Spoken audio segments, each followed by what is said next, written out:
வணக்கம் and welcome to injury யோசனை. உங்கள்கிட்ட பேசிகிட்டு இருக்கிறது சேது. இன்றைக்கு இந்த பதிவில் நம்ம என்ன பார்க்க போகிறோம் அப்படின்னு சொல்கிறதுக்கு முன்னாடி போன பதிவில் வாழை மரத்தோட பாகங்களுடைய மருத்துவ குணங்கள் மற்றும் பலன்களை பற்றி பார்த்தோம். அதை பார்க்க தவற விட்டவங்களுக்கு மேலே ஐ பட்டனில் லிங்க் கொடுக்குறேன், மறக்காமல் போய் பாருங்கள். இன்றைக்கு இந்த பதிவில் நம்ம என்ன பார்க்க போகிறோம் அப்படின்னா, உணவே மருந்து, மருந்தே உணவு அப்படின்னு பலர் சொல்லி நம்ம கேள்விப்பட்டிருப்போம். அதற்கான அர்த்தம் என்னவா இருக்குது அப்படின்னு சொல்லி பார்த்தீங்கன்னா, நம்ம அன்றாட வாழ்க்கையில் தினமும் சாப்பிடக்கூடிய காய்கறிகளில் ஒரு விதமான மருத்துவ குணங்கள் இருக்குது. அந்த வகையில் இன்றைக்கு ஒரு சில காய்கறிகளோட மருத்துவ குணங்கள் மற்றும் அதோட பலன்களை பற்றி பார்க்க போகிறோம். வாங்க வீடியோக்குள்ளே போகலாம்.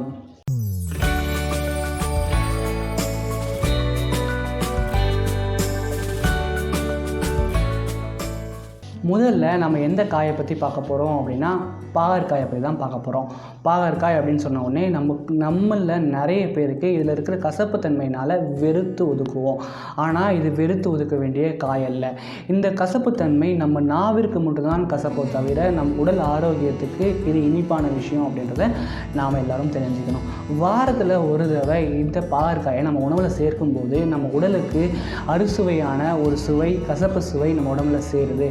இதனால் என்னென்ன பலன்கள், இதில் என்னென்ன சத்துக்கள் இருக்குது அப்படின்னு சொல்லி கேட்டிங்க அப்படின்னா, அந்த பாகற்காயில் vitamin A, B, C, beta carotene போன்ற ஃப்ளேவராய்ட்ஸ், அது மட்டும் இல்லாமல் இரும்பு சத்து, பொட்டாசியம், மேக்னீஸ், மெக்னீஷியம் போன்ற பல வகையான சத்துக்கள் இருக்குது.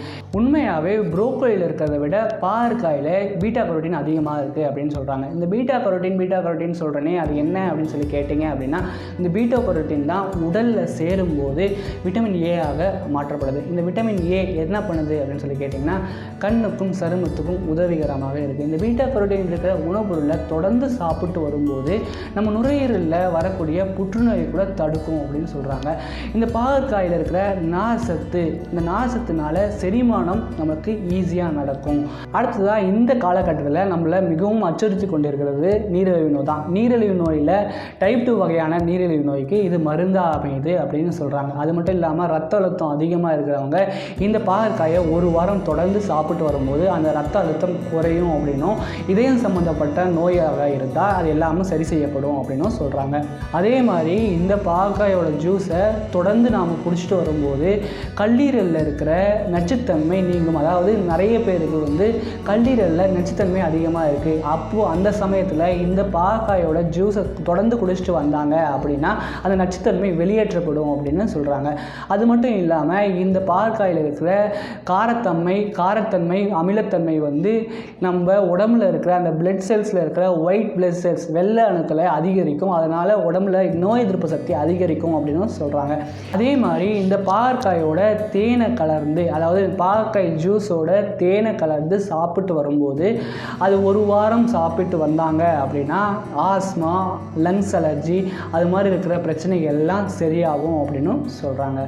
எப்போ பயன்படுத்தக்கூடாது, எப்போ இதை அவாய்ட் பண்ணணும் அப்படின்னு சொல்லி கேட்டிங்கன்னா, நீங்கள் ஒரு மருந்து சாப்பிட்றீங்க அப்படின்னா அது கூடவே இந்த பாகற்காயை சாப்பிடக்கூடாது. அது மட்டும் இல்லாமல் இந்த பெண்கள் பிரசவிட்டு இருக்கும்போது, அதாவது ப்ரெக்னெண்ட்டாக இருக்கும்போது இந்த பாகற்காயை சாப்பிடாமல் தவிர்க்கிறது நல்லது. அடுத்ததாக நம்ம எந்த காயை பற்றி பார்க்க போகிறோம் அப்படின்னா, சொரக்காயை பற்றி தான் பார்க்க போகிறோம். சொரக்காய் அப்படின்னு சொன்ன உடனே நம்ம எல்லாருக்கும் ஞாபகம் வரும், இது ஒரு குளிர்ச்சி மிக்க காய். இந்த குளிர்ச்சி மிக்க காயை நாம் சாப்பிடும்போது நம்ம உடம்புல இருக்கிற உஷ்ணம் குறையும். இதற்காகவே முன்னோர்கள் என்ன பண்ணியிருக்காங்க அப்படின்னா, மேற்கத்திய சூடு மிகுந்த நாடுகளில் இந்த காய்கறிகளை அடிக்கடி பயன்படுத்தி வந்தாங்க. அதாவது உடம்புல இருக்கிற உஷ்ணம், பித்தம் எல்லாமே இது குறைக்கும் அப்படின்ற வகையில் இதை வாரத்துக்கு ஒரு தடவை இதை பயன்படுத்திட்டு வந்தாங்க. அது மட்டும் இல்லாமல் இந்த சொரக்காயில் என்னென்ன சத்துக்கள் இருக்குது அப்படின்னு சொல்லி பார்த்தீங்கன்னா, vitamin A, C, B1, B2, B6, calcium, potassium, மேக்னீஸ், magnesium, இரும்பு சத்து போன்ற பல வகையான சத்துக்கள் இந்த சொரக்காயில் இருக்குது. அது மட்டும் இல்லாமல் இந்த சொரக்காயை நம்ம தொடர்ந்து சாப்பிட்டு வரும்போது நம்ம கிட்னியில் இருக்கிற பிரச்சனை, அதாவது சிறுநீரகத்தில் இருக்கிற பிரச்சனை, அதில் இருக்கிற எரிச்சல் எல்லாமே சரியாகும் அப்படின்னு சொல்கிறாங்க. அது மட்டும் இல்லாமல் நம்ம சாப்பிட்ற சாப்பாட்டில் இருக்கிற ஊட்டச்சத்தை இது உறிஞ்சி கொடுக்கறதுக்கு இது பயனுள்ளதாக இருக்காம். அது மட்டும் இல்லாமல் இது குளிர்ச்சி ஏற்படுத்துறதுனால உடம்புல இருக்கிற பித்தத்தை குறைச்சி நம்ம ஜீரணத்தை அதிகரிக்கும். அது மட்டும் இல்லாமல் நார்சத்து இருக்கிறதுனால குடலில் இருக்கிற புண்ணு, நச்சுத்தன்மை இது எல்லாத்தையும் இது குறைக்கும் அப்படின்னு சொல்கிறாங்க. அது மட்டும் இல்லாமல் அடுத்ததாக இந்த சுரக்காயில் 96% நீர் சத்து மட்டும்தான் இருக்கலாமா. அது நீர் சத்து மட்டும் இருக்கிறதுனால உடம்புல எவ்வளோ தான் பித்தம் இருந்தாலும் கூட இதை தொடர்ந்து சாப்பிட்டு வந்தாங்கன்னா சமநிலைக்கு வந்துடும் அப்படின்னு சொல்கிறாங்க. அது மட்டும் இல்லாமல் இந்த சிறுநீரகத்தோட வேலை என்ன அப்படின்னா பிளட் செல்ஸில் இருக்கிற நல்ல மினரல்ஸை மட்டும் எடுத்துக்கிட்டு கெட்ட தண்ணியெல்லாம் வெளியேற்றது தான் சிறுநீரகத்தோட வேலை. ஆனால் இது சில பேருக்கு நடக்காமல் இருக்கும். அதனால் இந்த சுரக்காயை தொடர்ந்து சாப்பிட்டு வந்தாங்க அப்படின்னா சிறுநீரகத்தோட வேலை சரியாகும். அது இல்லாமல் நல்ல சத்துக்களை மட்டும் உள்ளே எடுத்துக்கிட்டு தீயதெல்லாம் வெளியே ஏற்றிடும் அப்படின்னு சொல்கிறாங்க.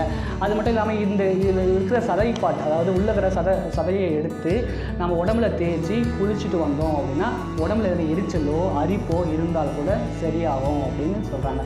இது யார் சாப்பிடக்கூடாது அப்படின்னு சொல்லி கேட்டிங்க அப்படின்னா இது உடம்பு குளிர்ச்சியாக இருக்கிறவங்க குளிர்ந்த கிளைமேட்டில், அதாவது ரொம்ப கூலான கிளைமேட்டில் இந்த சுரக்காயை சாப்பிட்டாங்க அப்படின்னா நீர் கோத்துக்கிறதுக்கான வாய்ப்பு உண்டு. அதாவது உடம்புல இருக்க நீரும் இந்த இதில் 96% நீர் இருக்கு இல்லையா, எல்லாம் சேர்ந்தும் போது உடம்பு இன்னும் ரொம்ப கூலாகிடும். அதனால் ப்ராப்ளம் வர்றதுக்கான வாய்ப்பு உண்டு. இன்றைக்கு இந்த பதிவில் சுரக்காய் மற்றும் பாகக்காயோட மருத்துவ குணங்கள் மற்றும் பலன்களை பற்றி பார்த்தோம். மீண்டும் ஒரு பதிவில் உங்களை சந்திக்கிறேன். நன்றி, வணக்கம்.